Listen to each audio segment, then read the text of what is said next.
We're going to be talking about Harry Potter. We're going to be talking about the newest version of the game. It's the greatest thing that they've ever done with Harry Potter at this show. I guarantee it. We're going to introduce you to two guys, Darren Potter, no relation, and John, very important, Rizzic. Everything is new and different with our Harry Potter game this year because the fiction's changed. If anyone's familiar with either the books or the movies, you know that we're approaching the end of the story. The action is getting more intense than ever. The story's getting darker than ever. And that is the story we're telling this year with Harry Potter and the Deathly Hallows Part 1. So if you want to fire it up, okay, we're going to show you a mission from around the midpoint of the game. And what you'll see immediately is we've got a third-person camera angle this year. And we've got a game that is based around combat. There's more in it than combat, but we're going to show you a lot of combat in the demo today. So Darren is going to start off by using a few spells. Actually, Darren, do you mind if I call you Harry for the duration of the demo? Okay. So Harry's going to kick us off with a few spells. It looks like it's very violent.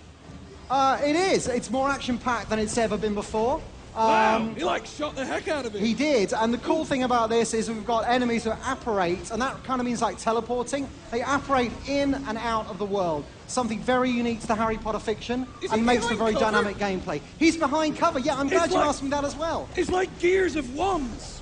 You may call it that. We would call it Harry's dynamic cover system, but that's okay.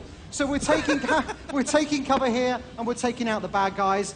And Harry is going to work his way through the level. And the objective of this level is to actually get to these cooling towers that you'll see in the distance. There are some wizards that Harry's got to protect from Voldemort's evil hordes. So we're going to work our way through the level now. What you'll see here is our spell wheel. So we've loaded up the spell wheel with 6 spells just for the purpose of this demo. We'll have a lot more than that for the final game. And we'll show you how most of these are going to work. All of our cover is destructible, as you'll see here, and we're going to take these guys out with a Crucio spell. Crucio spell is a rapid-fire spell, very cool, kind of difficult to keep hold of. There's a lot of recoil there. Like a machine gun. Well, you may call it a machine gun. I would call it a rapid-fire spell, but if you want to call it a machine gun, that's fine, Paul. So what we're going to do here is we've got to blast our way through this barrier ahead of us. So we're going to use a blasting spell, and that blasting spell is called Confringo. Pretty powerful stuff. It's like a rocket launcher. I think you're making a first-person shooter. I possibly couldn't say, but actually we're going to use it. It's a blasting spell in Harry's world, so we're going to make our way through the environment. And what we've got to do is try to get through the warehouse here. We're going to climb the stairs, and Harry's going to survey the scene at the top of the stairs. And as you'll see, there's 4 Death Eaters who have just apparated into the scene. He can't take on 4 people. He hasn't got any help. Well, let me see what he's going to do. He doesn't have any help, but what he does have is his Confundo spell. You can use any spell at any time. We're going to use Confundo. And what you'll see is it zooms in a little bit like a sniper weapon. But what it does, it's better than a sniper weapon. It actually uses the enemies to fight each other. So by targeting one enemy, we set them all off against each other. And then Harry can wade in there with all the spells he loves using. So there's a fight going on down below. Harry can watch that fight play out, or he can wade in and add some help. So we're taking these guys out, and as you may see, there was a snatcher there that was using our cover system. So Harry, like the bad guys, has got a cover system. It's called Protego, and it's a spell that he can call up at any time. That'll be pretty good. Okay, there it is, and you can see it's pretty cool. It can be used at any time. You can't fire when it's on, and you can't move around, but you can use it at any time. Okay, we're using our 4-point spell to find the next way to go, and we've got a barrier in our way. So what do? We're going to use a spell that Harry's used for the duration of the books. In the very first story, he learned a spell called Wingardium Leviosa, and it was actually just to lift a feather. Now, a lot has happened in the past 7 years. It's not about lifting feathers anymore. It's about using barricades and barriers as portable weapons.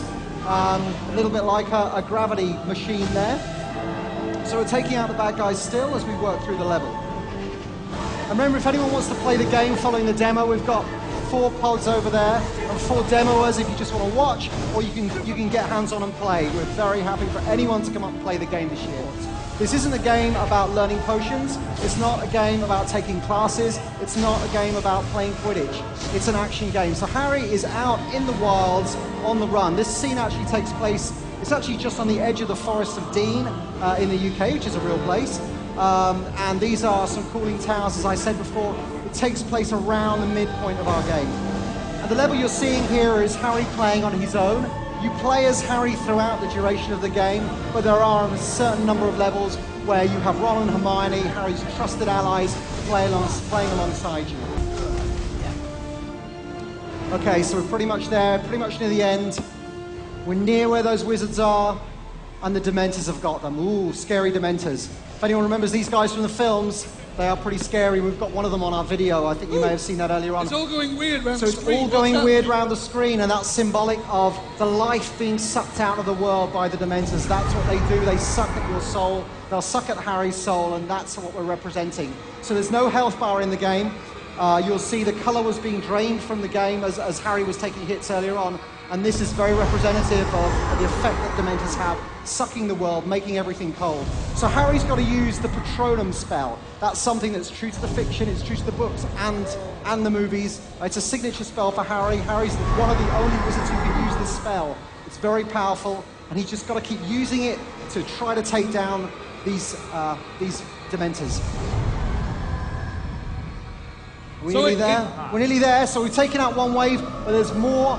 There's more to come, as you can see, and they're swirling down the cooling tower, and that is the end of the game. Does Harry survive? If you want to find out if Harry survives, you have to go play the game. So we've got pods over just behind the Sims 3 Ambitions, another fantastic game over there.